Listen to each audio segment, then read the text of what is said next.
নমস্কার বন্ধুরা, আমাদের চ্যানেলে আপনাদেরকে স্বাগত জানাই। যারা চ্যানেলটিকে প্রথমবার দেখছেন তারা অবশ্যই চ্যানেলটি সাবস্ক্রাইব করে নেবেন এবং বেল আইকনটি দাবিয়ে দেবেন, যাতে চ্যানেলে দেওয়া সকল ভিডিওর প্রথম নোটিফিকেশান আপনাদের কাছে ঠিক টাইম মতো পৌঁছে যায়। তো আমরা জানি আজকে ডিএ মামলাটি ছিল এবং ডিএ মামলাটির একটি গুরুত্বপূর্ণ শুনানি আজকে হয়েছে। তো বিভিন্ন পক্ষের বিভিন্ন উকিল বিভিন্ন ধরনের যুক্তি দিয়েছে। আমি চেষ্টা করব এই ভিডিওতে সবগুলোকে এক জায়গায় সাবমিট করা। প্রথমে আসি, মহার্ঘ ভাতা বা ডিএ তার 25% মিটিয়ে দেওয়ার জন্য রাজ্যকে আগেই নির্দেশ দিয়েছিলেন শীর্ষ আদালত। তো 6 সপ্তাহ সময় দেওয়া হয়েছিল, কিন্তু ওই সময়সীমার মধ্যে রাজ্য টাকা তখন দিতে পারেনি, বরং আদালতের কাছ থেকে আরও 6 মাস সময় চেয়ে নেওয়া হয়।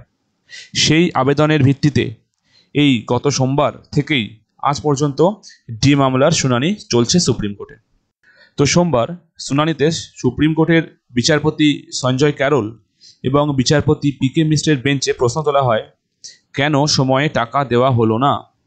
তো রাজ্য সরকারের তরফে জানানো হয়, আদালতের নির্দেশ তারা কার্যকর করতে চায়, কিন্তু তাতে অনেকটা সময় লাগবে, কারণ 25% বকেয়া দিয়ে মেটাতে হলে প্রচুর পরিমাণে টাকার প্রয়োজন, আর সেই অর্থ জোগাড় করতে হলে সময় লাগবে, প্লাস হয়তো সরকারকে ঋণও নিতে হবে। তখন রাজ্য যুক্তি দেয়। রাজ্যের তরফে মোট 3টে যুক্তি দেওয়া হয়। 1, ডিএ রাজ্য সরকারি কর্মীদের মৌলিক অধিকার নয়। 2, ডিএ নিয়ে রাজ্য সরকারি কর্মচারীদের আইনি অধিকার নেই। এবং 3, রাজ্য অবস্থা বুঝে সব দিক বিবেচনা করে তারপর দিয়ে দেয়। রাজ্য কিসের ভিত্তিতে ডিএ দিতে চায় তা জানতে চান বিচারপতি পিকে মিশ্র। রাজ্যের আইনজীবীদের বক্তব্য শুনে তিনি বলেন, কনজিউমার প্রাইস ইন্ডেক্স মেনে না নিলে কোন অঙ্কে ডিএ দিতে চায় রাজ্য। তো মঙ্গলবার রাজ্যের বক্তব্য শুনেছে শীর্ষ আদালত এবং আজও এই মামলার শুনানি চলেছে।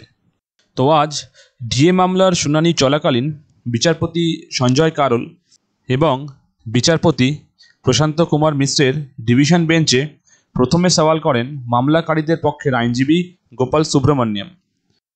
তিনি দাবি করেন, দিল্লির বঙ্গভবন এবং চেন্নাইয়ের ইউথ হোস্টেলে রাজ্য সরকারের কর্মীদের ডিএ দেওয়া হয় কেন্দ্রীয় হারে, অথচ বাংলায় কাজ করলে রোপা রুলে ডিএ দেওয়া হচ্ছে না। তার সমর্থনে একাধিক উদাহরণও তুলে ধরেন তিনি। এরপরেই চাঞ্চল্যকর পর্যবেক্ষণ সুপ্রিম কোর্টের। উঠে আসে সুদের কারবারিদের প্রসঙ্গ। মামলাকারীদের আইনজীবীর বক্তব্য শুনে বিচারপতি মিশ্রের পর্যবেক্ষণ, মেথড তো একই, এরা পুরনো দিনের সুদের কারবারিদের মতো টাকা বাঁচিয়ে রেখে তা অন্য কাজে লাগাচ্ছে। এই দিন সুব্রমণ্যমের বক্তব্য শুনে বিচারপতি পিকে মিশ্র প্রশ্ন করেন, আপনি আমাকে কি রাজ্য সরকারের এমন কোনো কর্মীর উদাহরণ দিতে পারেন যিনি দিল্লির বঙ্গভবন বা চেন্নাইয়ের ইউথ হোস্টেলে কাজ করেন এবং কেন্দ্রীয় হারে ডিএ পাচ্ছেন? একই কর্মী কলকাতায় কাজ করলে কম ডিএ পাচ্ছেন এবং দিল্লিতে কাজ করলে বেশি ডিএ পাচ্ছেন, কেন?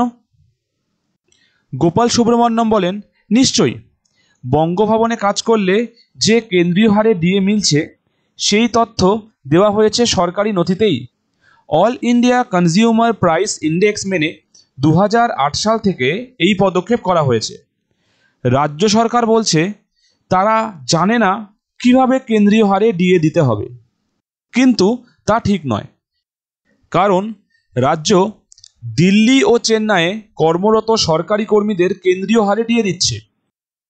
এটাকে ইনসিডেন্টাল ডিসক্রিমিনেশন বলা হবে নাকি অন্য কিছু? মনে রাখতে হবে, ডিএ হলো ভ্যারিয়েবল অ্যালাউন্স। এর আগেও কলকাতা হাইকোর্টের ডিভিশন বেঞ্চে ডিএ মামলার শুনানির সময় দিল্লির বঙ্গভবনের কর্মীদের কেন্দ্রীয় হারে ডিএ পাওয়ার প্রসঙ্গ তুলেছিলেন মামলাকারীদের আইনজীবীরা।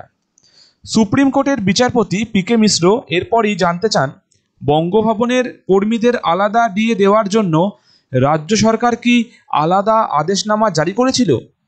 আইনজীবী গোপাল সুব্রমণ্যম তখন বলেন, 2019 সালের রোপা রুলের পরে এই নির্দেশ জারি করা হয়েছিল, যেখানে 1 জানুয়ারি 2020 থেকে দিল্লির বঙ্গভবনের সরকারি কর্মীদের কেন্দ্রীয় হারে ডিএ, এইচআরএ দেওয়ার কথা বলা হয়েছিল। এরপরে 2 বছর তাদের ডিএ দেওয়া হয়নি, তারপরে সামান্য কিছু দেওয়া হয়। এদিন আদালতে মামলাকারীদের আইনজীবী জানান 2016 সালে এই মামলা শুরু হয়েছিল।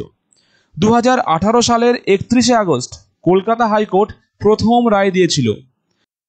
কেন্দ্র সরকার প্রতি বছর 2 বার করে ডিএ দেয়। আইন মেনেই করা হয় এই পদক্ষেপ।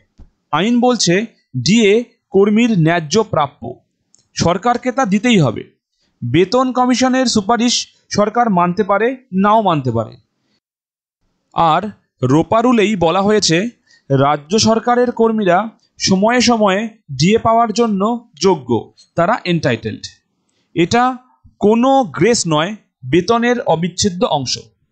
এরপরেই সরকারি কর্মচারীদের মামলাকারী সওয়াল করেন যে বকেয়া ডিএ দিতে চায় না এই সরকার।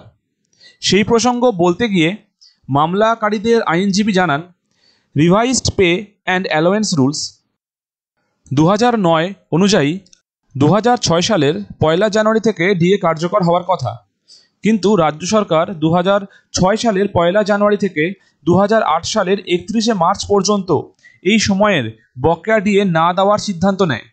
অর্থাৎ 2006 থেকে 2008 সময়ের ডিএ বাকি থেকে যায় এবং সরকার সেই টাকাটা দিতে চায়নি।